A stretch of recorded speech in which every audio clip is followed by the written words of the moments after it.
నమస్తే, welcome to power debate. నేను Brahmanaidu. Assembly సమావేశాలకు సంబంధించి నేతలకు వైకాపా అధినేత మాజీ ముఖ్యమంత్రి వైఎస్ జగన్ దిశానిర్దేశం చేశారు. బుధవారం జరిగినటువంటి ఆ పార్టీ లెజిస్లేటివ్ సమావేశంలో అసెంబ్లీకి వెళ్ళకూడదు అని చెప్పేసి వైకాపా నిర్ణయించుకుంది.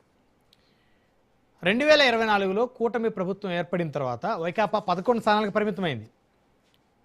ప్రతిపక్ష హోదా కూడా కోల్పోయిన పరిస్థితి. తమకు ప్రధాన ప్రతిపక్ష హోదా ఇస్తేనే అసెంబ్లీకి వస్తామని వైకాపా అధినేత పార్టీ ఎమ్మెల్యేలు భీష్మించి కూర్చున్నారు. అయితే ప్రధాన ప్రతిపక్ష హోదా తామిచ్చేది కాదు, ప్రజలు ఇచ్చేదంటూ కూటమి పెద్దలు కూడా వారికి వ్యతిరేకంగానే ముందుకెళ్తున్న పరిస్థితి. ఇకపోతే ఈ నెల 17న అసెంబ్లీ సమావేశాలు ప్రారంభం కానున్నాయి. అదే రోజు మండలి కూడా ప్రారంభం కానుంది.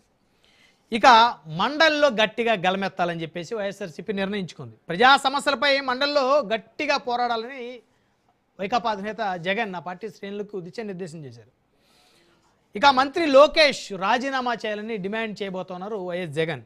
డిఎస్సిపై పోరాటం కొనసాగిస్తామంటున్నారు వైకాపా నేత మాజీ మంత్రి అంబటి రాంబాబు. మండలిలో డిఎస్సి లీకులపై ప్రశ్నిస్తామంటున్నారు వైసీపీ నేతలు. ఈసారి కూడా అసెంబ్లీకి వచ్చే ఆలోచనలో వైసీపీ లేనట్లేని స్పష్టంగా అర్థమవుతుంది. ఇక మండలిలో గలం వినిపించేందుకు వైఎస్ఆర్సీపీ సిద్ధమైంది. ఈసారి ప్రభుత్వంపై మండలిలో వైసీపీ బలంగా గలమెత్తనుందా?